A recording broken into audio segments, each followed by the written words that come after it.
mandat d'amener, qu'est-ce que ça sous-entend? Quelles sont ses implications? Baïla Amadou Traoré.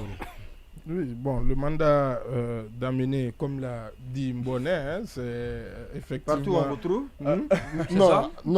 Même dans une mosquée ou bien dans une église?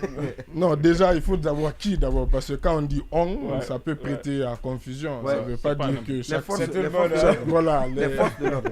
forces de l'ordre sur réquisition... En train de prier, on peut vous laisser finir vos rakats, même si c'est 1000 rakats. Sur déposition, mais justement, vous savez, il y a comme il l'a dit, à la suite de plusieurs convocations, plusieurs types de mandats peuvent être émis. Le mandat d'amener, c'est effectivement le mandat qui consiste à, comme son nom l'indique, amener un citoyen devant le juge.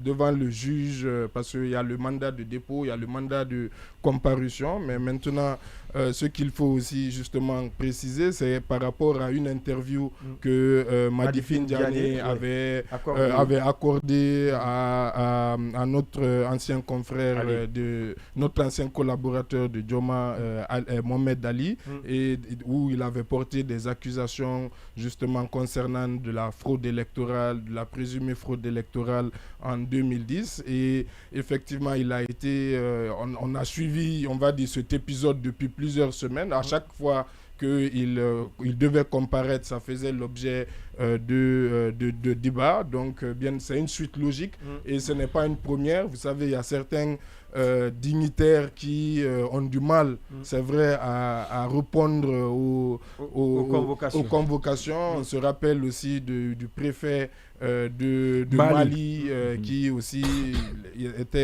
avait eu aussi la même attitude, et voilà, à un moment donné. Donc c'est dommage parce que je pense que parce que je l'ai entendu aussi répliquer dans les médias après cette plainte de l'UFDG, où il a dit à un moment donné, grosso modo, qu'il est prêt à un débat contradictoire dans les médias avec l'UFDG. Donc je me demande si il est prêt à un débat contradictoire dans les médias, pourquoi pas justement au tribunal pour éclairer la lanterne des Guinéens. En tout cas, on attend de voir. Après, il a parlé d'autres aspects politiques. On verra bien. Justement, je pense qu'en tout cas, normalement, personne n'est au-dessus de la loi. Policier d'ailleurs qu'il est, justement, parce que vous avez parlé du fait qu'il était ancien ministre de la sécurité. Au temps d'Alpha Condé, mais aussi de Lansana Conté, et aussi il a été chef des services, spéciaux à la présidence déjà au temps de Ahmed Sékou Touré. Il a même été directeur du protocole également. Voilà, un fin connaisseur de l'État. l'appareil d'État. Un fin connaisseur de l'appareil de l'État.